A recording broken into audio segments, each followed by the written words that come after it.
Hi guys, for this time I would like to talk about Universal Studios Hollywood, California, America, USA. So first, the history about Universal Studio. Hollywood is a film studio and uh, theme park in the San Fernando Valley areas of Los Angeles, California. About 70% of the studio lies within the unincorporated county island known as Universal City, while the rest lies within the city limits of Los Angeles, California. This is one of the oldest and most famous Hollywood film studios still in use. It is an official marketing headline is the entertainment capital of Los Angeles. It was initially created to offer tours of the real Universal Studios set and is the first of many full-fledged Universal Studios theme park located across the world. Outside the theme park, a new digital facility near the Universal Picture backlot was built in an effort to merge all of NBCU Universal's West Coast operations into one area. As a result, the current home for KNBC, KVEA, and NBC News with Telemundo Los Angeles bureaus with the new digital facility is one of Universal lot formerly occupied by Technicolor SA. Universal City includes hotels, Universal Hilton and Towers, the Sheraton Universal Hotel and Universal City Walk, which offer a collection of shop, restaurants, and 18 screen on Universal Cinema and a 7-story IMAX theater. In 2017, the park hosted 9,056,000 guests, ranking it 15th in the world and 9th among North American parks.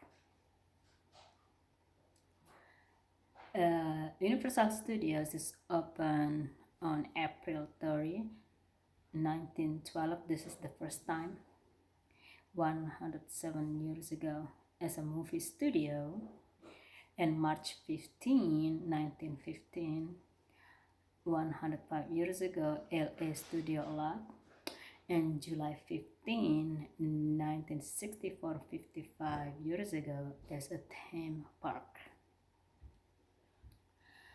And the attraction, a total is 10 and rollers to the coaster. So the first studio tour from the beginning, Universal had over tours of its studio after Carl Lemon opened Universal City on March 14, 1915. He later invited the general public to see all the action for an admission fee of just 5 cents, which also included a box's lunch with chicken. There was also a chance to buy fresh produce, since then rural Universal City was still in a part of work farm. This original tour was discontinued around 1930 due to the advent of sound film and the state of not so frequently sunproof. And then this is the tickets. I already bought it for 1 year, you know. So, and then the park, about park history. Shortly after Music Corporation of America took over Universal Pictures in 1962, accountants suggested a new tour in studio commissary would increase profit. On July 15, 1964, the modern tour was established to include a series of dressing room walkthrough, peek at actual production, and later stage events. This grew over the years into a full-blown theme park.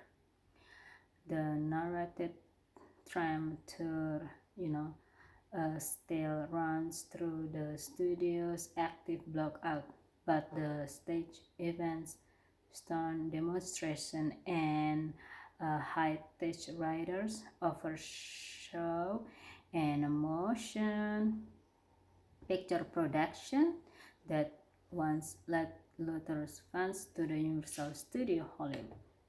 In 1965, the Warlord Tower opened as one of the first attractions in the theme park. One of the early struggle for Universal was coming up with things for your children to do. The existing small MANPA Kathleen Perry Zoo was expanded into the air park. This area incorporates that Mrs. Everett Petting Zoo with the offer animal and bird representing to 30 species, and Noah Nursery and Noah Love in playhouse for children and animals. This was followed by the opening of the Animal Actors School stage in 1970. In 1968, the Screen Actor Guild enacted a rule prohibiting visitors from a motion stage. This new rule, coupled with more production being shot on location, meant the backlot tram hour tour could not show visitors much in the way of real movie and television production.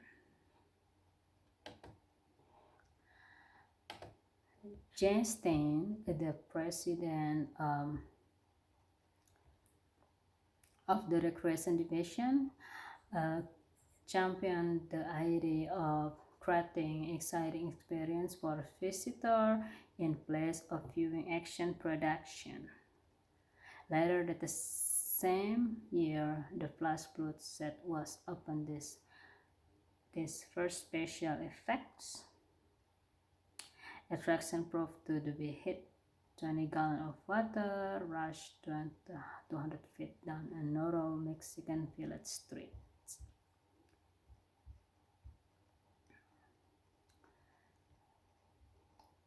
Uprooting an old tree and trading an eager tram. The Parting of the Race attraction opened 1973.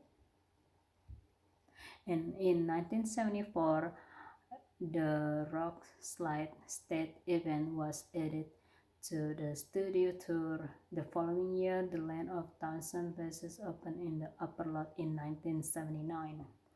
The Battle of Galactica replaced Rock Slide as stage event on the studio tour. The Flintstones saw open replacing the Star Trek Adventure in 1991 and opened as the park's first dark ride, an industry term of an attraction that uses ride vehicles to take passengers through an indoor show building around the same time.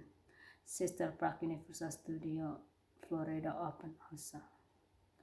So this is the history about that one, the background. So the attraction, they have described me minion main attraction type is motion simulator. Description: guests are transformed into minions and undergo training by navigated and obstacles. And the height requirement minimum 40 inches or 102 centimeter. The for children 40 until 48 inches must be combined by supervisor. So now the attraction Silly Swirly is like type of aerial carousel, family friends, careful right spin to give guests a 360-degree view of Super Silly Fun Land. And the other one is Super Silly Fun Land. There is a like play area, a large outdoor wet and dry play area. Them to describe mini ones. It replaced Coke attraction in 2012, and then they have studio tour. The type is like tram ride. The tour one of the Universal Studio backlot with veteran backdrop and set used in the many film. And then the other one is DreamWorks Theater. It's kinda like film theme around a character feature in this film from DreamWorks Animation, currently showing Kung Fu Panda Adventures. And then the other one, the Simpson Ride, the type ride of motion simulator. The Simpson visit the Crystalline Land to try out a new roller coaster, but things go wrong as Sideshow Bob tries to sabotage the ride. And then there is a lot of and then the new ride is about Harry Potter. There is the other attraction is Jurassic World. Is the ride the kind of attraction type is short the good description: a water adventure ride that takes guests through the event of Jurassic World. And the other attraction Refuge of the Mummy ride. Attraction type includes roller coaster, and description is an indoor steel roller coaster that accelerates to 45 miles per hour, feature forward motion and backwards motion. And the other one is Transformer the Ride 3D. Attraction type is 3D dark ride. A description is a dark ride where the riders task into the protect to all spark from the collision of Megatron and his chosen as the car travels through the street and skyscraper of Chicago. The other one is Dino Play, is kinda like play area, an attractive play area with fossil, cargo nets, ladder, and slides for the kids. And the other one is Raptor and Equator Light. The type is live performance and characters photos. And the description is a live show performance outside the Jurassic World attraction featuring a raptor handle and a velociraptor. So this is the price. One day general admission when you buy it online between $109 to $129. See for detail and online. And 2-day general admission between the price is $149 to $169. It's depend without the day is or different prices. That's why you have to choose the date. There some of them is blackout date. And a VIP experience as RAM is from $349. And for annual or season pass, California Never Pass is about $144. Silver annual pass is about $5 per month. You can do on payment. Gold annual pass is $10 per month. Platinum annual pass is $19 per month. This is my ticket for 1 year. They have a blackout also, it's depend. Okay guys, get your tickets in advance. This is very nice entertainment and good ride. Okay, I hope you have enjoyed my video. Don't forget click like, comment and subscribe. Thank you. Have a nice day.